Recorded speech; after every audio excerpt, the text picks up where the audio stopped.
안녕하세요, 여러분. 메가사내고의 국어 강의를 맡게 된 김윤성입니다. 오늘은 여러분들이 이제 시험을 보고 나서 기초에 걸리지 않을 수 있도록 제가 강의를 통해서 여러분들을 도와드리려고 하는데요.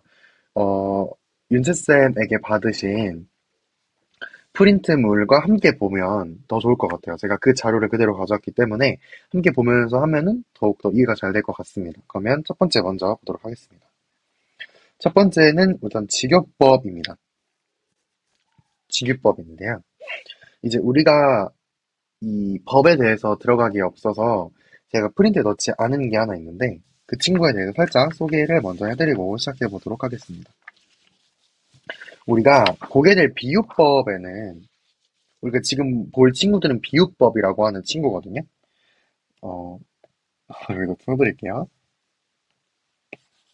비유법에 대해서 먼저 간략하게 설명을 하고 들어가도록 하겠습니다. 비유법이란 무엇일까요? 비유법이라는 것은 어떤 대상을 직접 설명하지 않고 그와 유사한 대상에 빗대어 표현하는 방법을 의미를 해요. 그래서 예를 들면은 사과 같은 내 얼굴이 있죠. 그러니까 내가 설명하고 싶은 거는 얼굴인데 얼굴을 사과에 빗대어 표현하는 겁니다. 이때 사과 같은 내 얼굴에서 사과가 얼굴이 있고 사과라고 하는 두 개의 대상이 존재하잖아요. 이때 얼굴은 내가 원래 얘기하고자 했던 거니까 원관념이라고 얘기를 하고요. 그리고 사과라고 하는 것은 내가 빗대어 펴는 거기 때문에 보조관념이라고 이야기합니다. 이 두 가지 보조관념과 원관념이라는 내용, 키워드를 알고 들어가 보도록 할게요. 일단 첫 번째 직유법인데요. 직유법은 보이는 것처럼 처럼, 같이, 듯이, 인양 등을 사용하여 원관념을 보조관념에 직접 빗대어 표현하는 방식을 의미해요. 그래서 예를 들어보면 호수처럼 깊고 고요한 마음이라고 되어 있잖아요. 여기서 처럼으로 이렇게 사용된 것이 바로 직유법인 겁니다. 아시겠죠? 그러면서 호수처럼 깊고 고요한 내 마음에서 우리가 얘기하고 싶은 거는 내 마음이잖아요. 그러니까 내 마음을 우리가 원관념이라고 얘기할 수 있겠죠. 원래 얘기하려고 했던 원관념이고 호수는 우리가 이 친구를 빗대어 표현한 거니까 보조관념이라고 얘기할 수 있겠습니다. 이게 직유법이에요. 다음은 은유법입니다. 은유법은 원관념과 보조관념이 동일한 것처럼 표현하는 방식을 의미를 해요. 그래서 A는 B다의 구조를 갖는다라고 되어 있는데 무슨 말이냐면 우리가 얘기하고자 하는 이 원관념과 보조관념이 같다라고 얘기를 하는 거예요.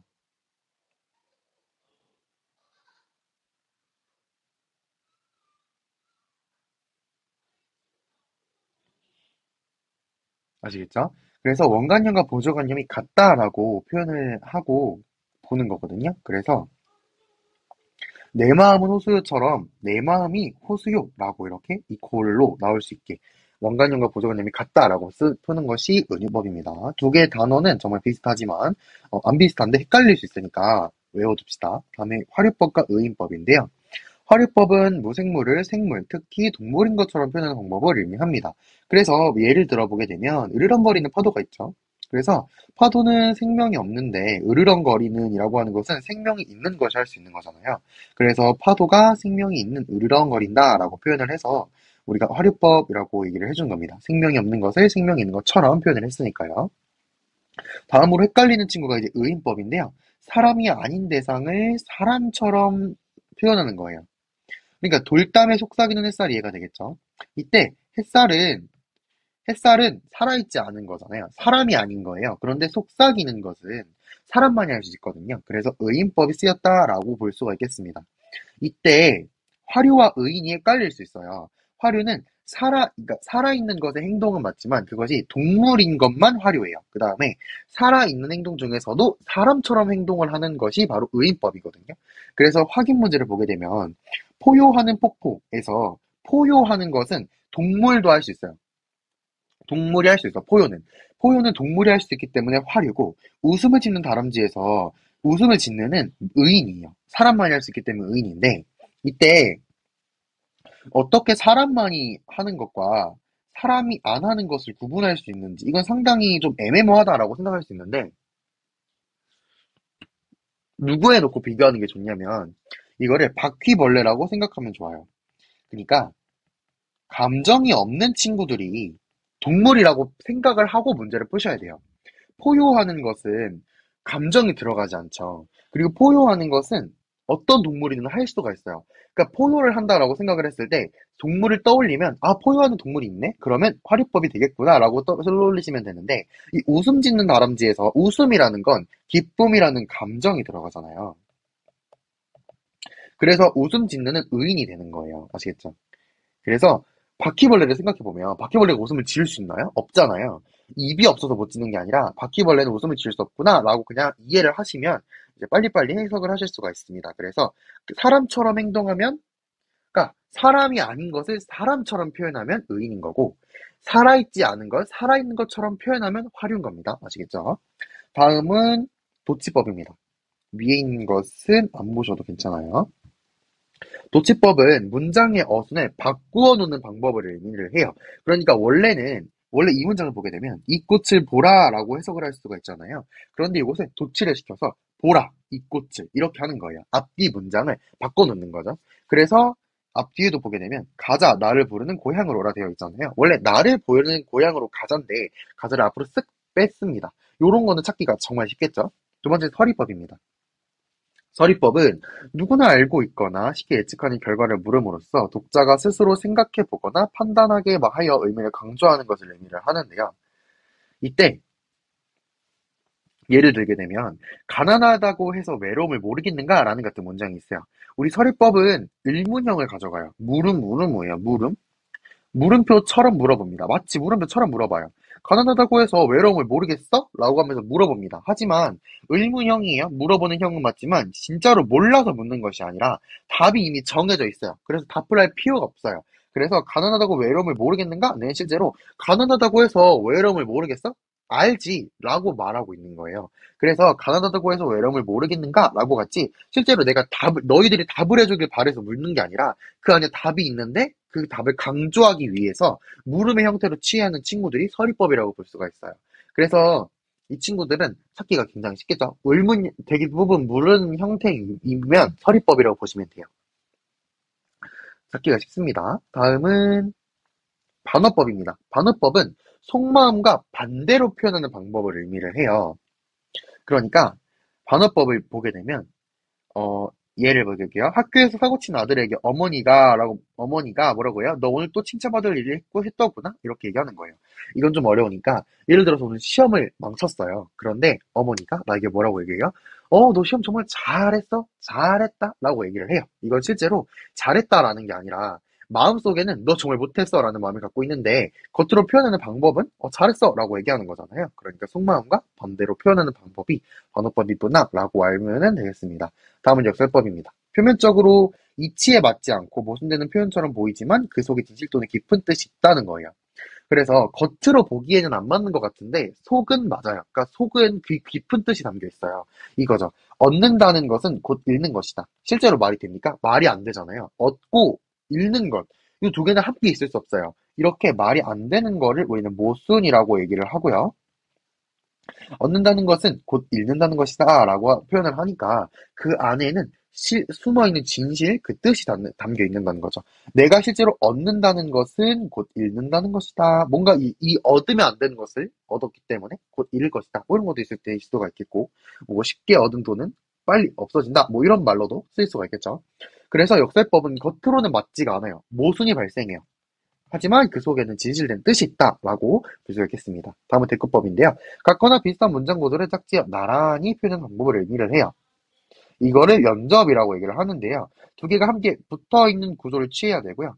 여기 보게 되면 콘 심은 데 콩 나고 팥 심은 데 팥 난다 라고 되어 있잖아요. 이때 대가 가운데 들어있어요. 나고 이런 비슷한 문장 구조를 두 개 반복하고 있잖아요. 이런 친구를 대꾸법이라고 얘기를 합니다. 이때 두 개는 요 두 개의 친구에는 유사성이 있어야 돼요. 위아래 유사성이 존재해야 돼요. 예를 들어서 윗 문장에는 콩 심은 데 콩 나고 라고 했는데 갑자기 밑 문장에서는 뭐 다람쥐 심은 데 오리 난다. 뭐 이런 식으로 말도 안 되는 말을 하면 안 된다는 거죠. 그래서 유사성이 존재해야만 합니다. 그리고 나란히 배열을 해야 해요. 그래서 두 개의 문장이 나란히 있어야 되고 그 가운데 예를 들어서 콩심은대 콩나고 말도 안 되는 말일 수 있겠지만 그 말이 진실이 아닐 수 있겠지만 받심은대는 판단다 이렇게 들어가게 되면 그것은 대꾸법이 아니다라고 볼 수가 있겠죠. 그다음 생략법입니다. 생략법은 정말 쉬워요. 어떤 말을 생략해 의미가 강렬해져서 함축과 여운을 징계하는 법을 이제 말줄임표로 생략된 생략법의 일종이다라고 되어 있는데요. 여기 보게 되면 모든 것을 잊고 싶어졌고라고 하면서 점점점점점 들어가잖아요. 그러면 생략법이고 말이 안 끝났는데 끝났어요.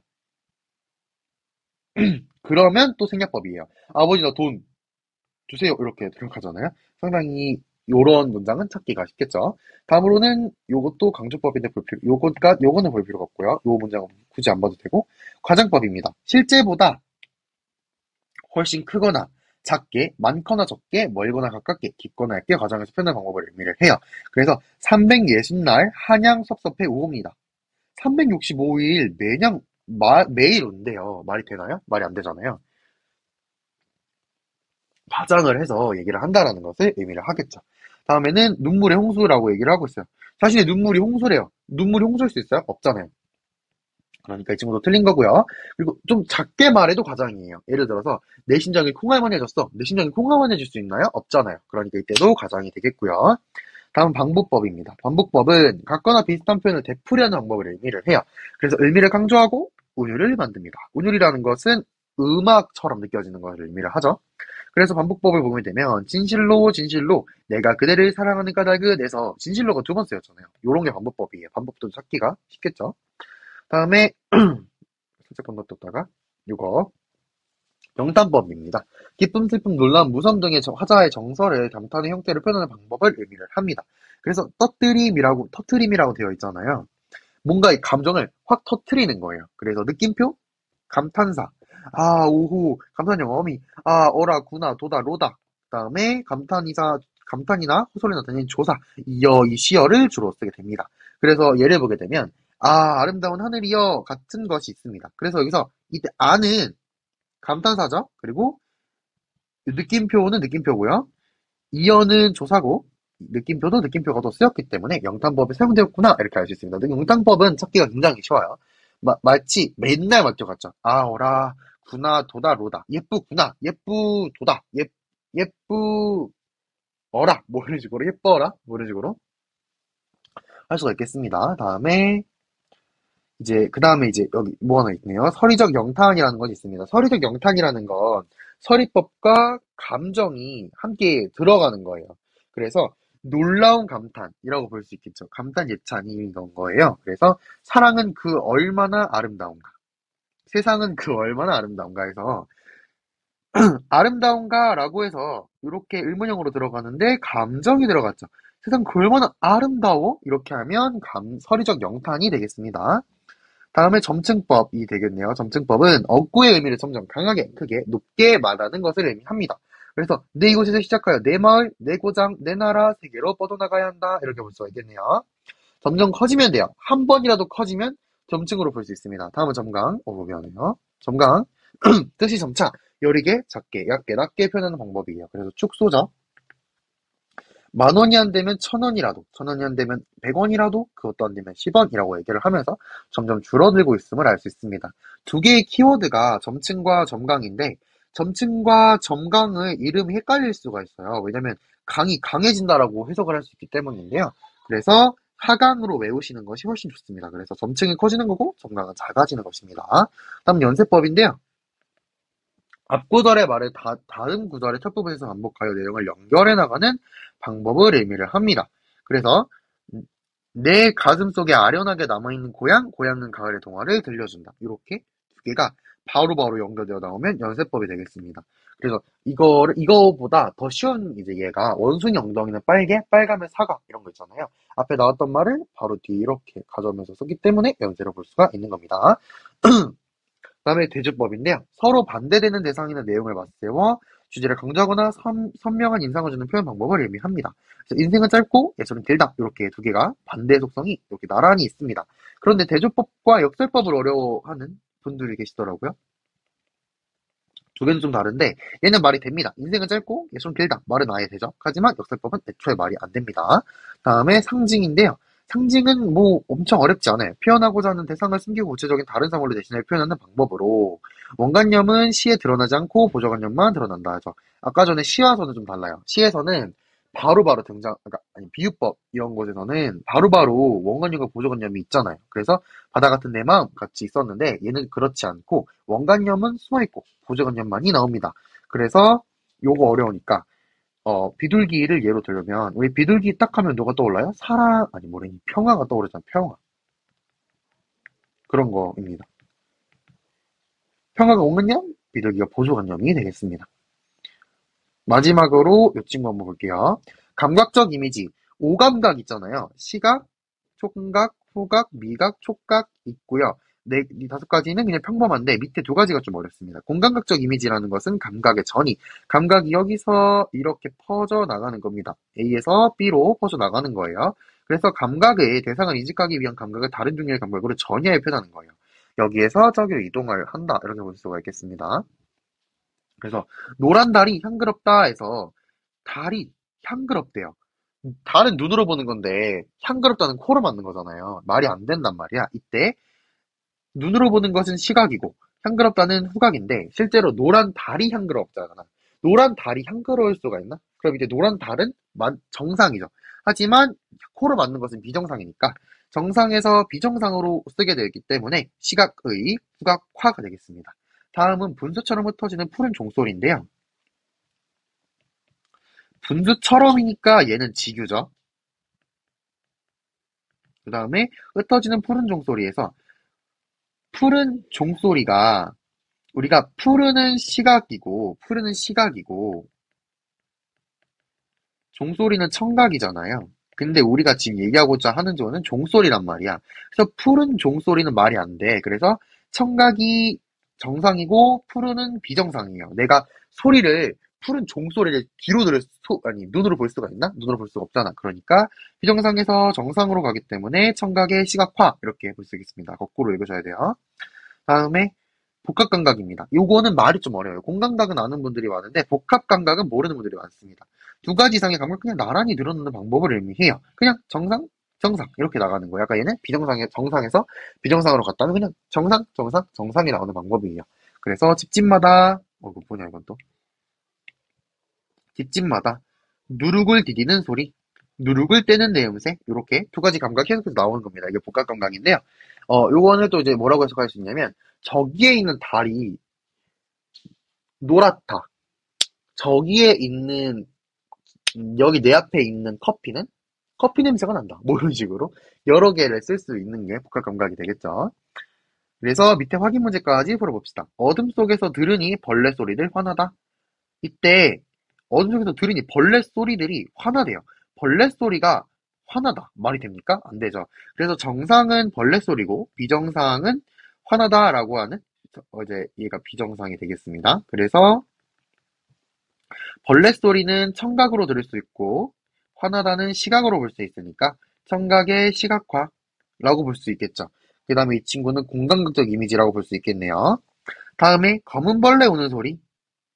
검은 벌레가 우는 소리래요. 말이 되잖아요. 둘 다 말이 된단 말이야. 이때는 둘 다 말이 되니까 복합감각이라고 볼 수가 있겠습니다.